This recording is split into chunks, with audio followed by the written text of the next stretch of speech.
Hi, everyone. Hi. So I'm Sun. I'm a technologist and a security researcher. Over the past few months, I started to embrace silence. What is silence? As we all know, silence is the absence of sound and noise. For instance. Silence is also the absence of mention. So you know on social media when people tag you and everything, even when you don't want to, so people are associating you with things, so they're breaking your silence. Silence is closely related to privacy, and I'm quite obsessed with privacy. So recently I bought a pair of noise-canceling headphones, and I used to I go in cafes once in a while to work, and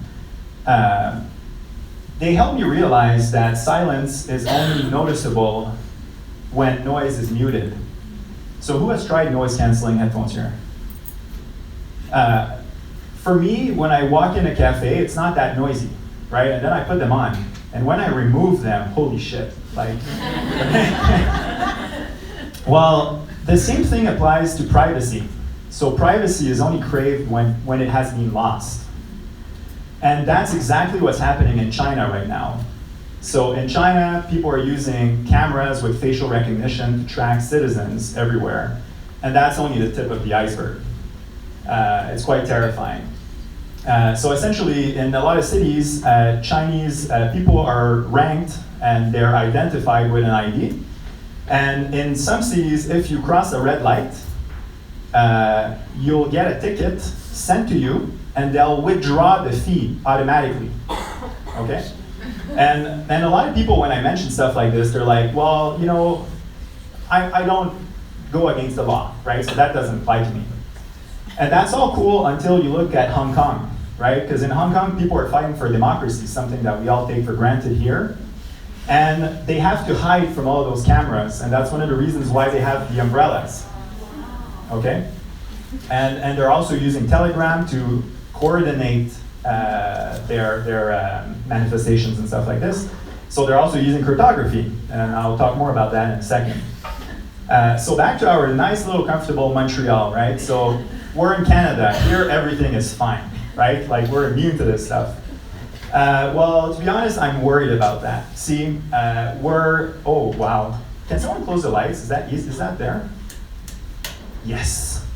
So we're using credit cards with loyalty plans to buy stuff because we get 2% back. That's quite amazing. We're using Amazon, but we don't even see the Amazon word. Yes. We're using Amazon to buy stuff, and guess what? You cannot even delete your purchase history from Amazon, right? You can't, even if you want to. We're exchanging very personal things with our friends and family on social media. We're using Google to search. All Google searches are tied to our identity, probably forever, right? Everything, the most intimate shit we're Googling is tied to our identities.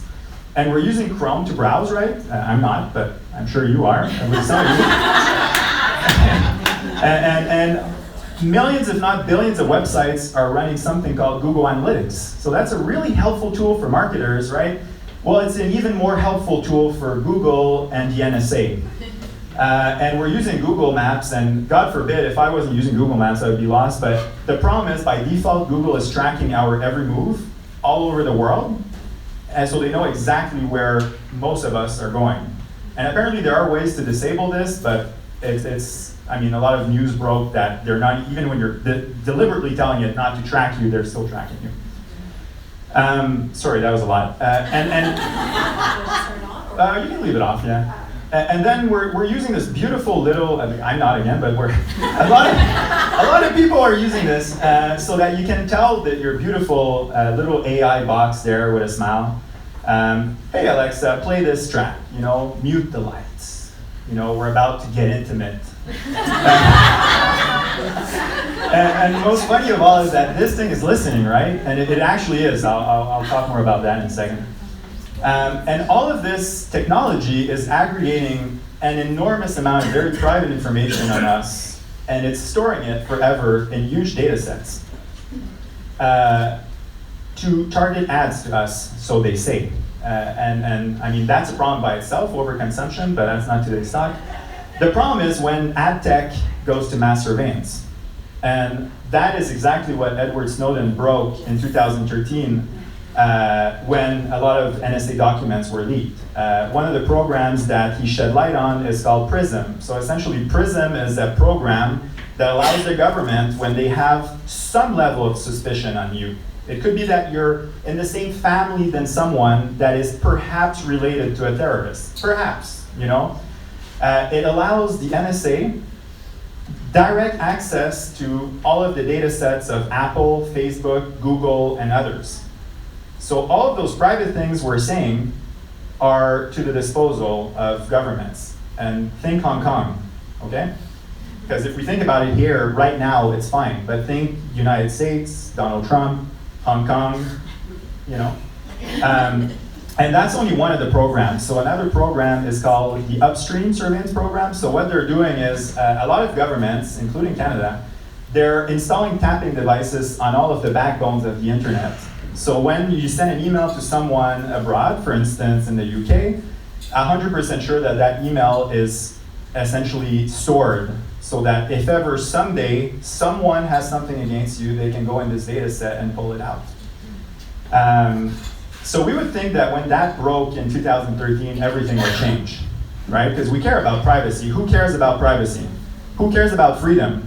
Who cares about democracy? You didn't lift your hand. So the problem is nothing changed. And I won't go into detail, but your Samsung TV is listening to what you're saying. The American elections were hacked using the data of 50 million people on Facebook. Shopping malls are tracking our faces. Google is tracking us even if we tell it not to. Employees of Amazon are listening to what we're saying in our living rooms. Australia has banned strong cryptography, and that's breaking freedom of speech for journalists. So yeah, and this is all happening in countries like Canada and the United States and Australia. So countries that are, you know, like safe, right? So perhaps we lack good privacy laws because government is still involved in mass surveillance.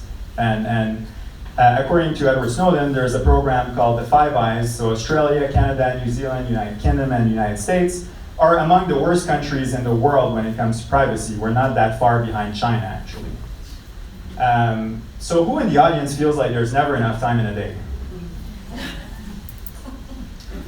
So that develops in ourselves a strong craving for convenience, right? So it's pretty cool that our fridge has a camera and it knows when we're running out of milk and it orders the milk automatically. It's pretty cool that when you receive a package from Amazon, because we love buying stuff, it's pretty cool that we have a Ring doorbell and we can actually let the Amazon employee in and put his package in the house, right? Well, all of this technology, well, its true price, so the true price of convenience is freedom. We're essentially feeding nation states a huge amount of information, and it's perfectly fine when it's perfectly fine, until it's not. And the problem is, like they say for the icebergs that are melting, right, we've passed the point. Well, we definitely have passed the point when it comes to how we use technology. Now, we need to slow down. And that's very important. We need to let go some of this convenience to reclaim our right to privacy and therefore democracy. The good news is people are starting to care. So that shopping mall I mentioned earlier in Canada, well, they stopped the face tracking software. If no one had leaked it, it would still be running, but at least there's some hope. And, oh, there's a link there, sorry about that. So something that's very strange is San Francisco banned facial tracking software in San Francisco. So it's quite interesting that one of the epicenters of tech in the world is actually banning the use of their own technology. So I think we should listen and never accept this. So no Ring doorbells, no Google Homes, no Alexas, turn off Siri, and stuff like that. So here are a few things that I do that you guys can do as well to reclaim some of your privacy.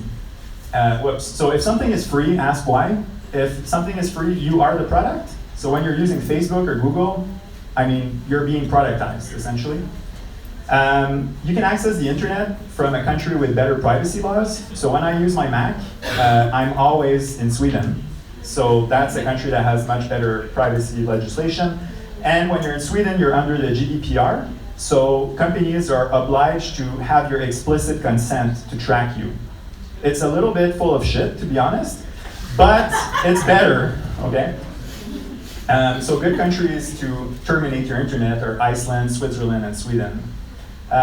Please use Firefox instead of Chrome. Chrome is a huge tracking device and Firefox works very well, you know, and then you can use extensions, HTTPS everywhere, and Privacy Badger to help mitigate tracking even more. I recommend using DuckDuckGo instead of Google. Google search is very invasive of your privacy, so I recommend using DuckDuckGo. Instead of messaging people on Facebook Messenger, you can use Signal. It's endorsed by Edward Snowden. Signal is an encrypted messaging platform. You can also do encrypted video calls. So it's end-to-end encrypted, meaning you can't have a man-in-the-middle attack on that.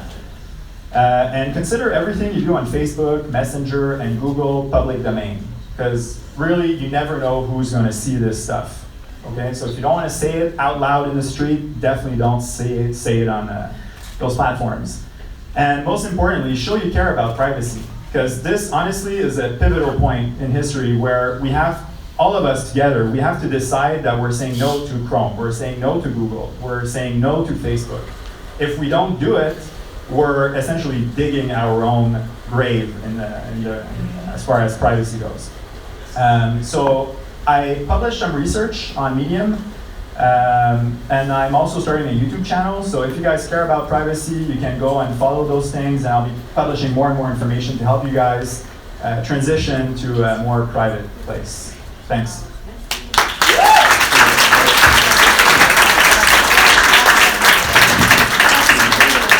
Thank you, sir. Yeah, and we'll leave les contacts de tout le monde pendant qu'on fait la période de questions. Merci, c'est vraiment un méchant wake-up call. Je pense que c'est pas une conférence. Ça va faire du bien. Je pense qu'on a les fêtes de laisser montrer ça un peu comment retrouver ce silence en soi avec nos proches, comment laisser place à notre créativité, mais aussi c'est très important wake-up call pour elle. C'est vrai que it's always convenience first, et on ne réalise pas ce que ça implique. Merci beaucoup. J'inviterai nos deux autres conférenciers à nous rejoindre.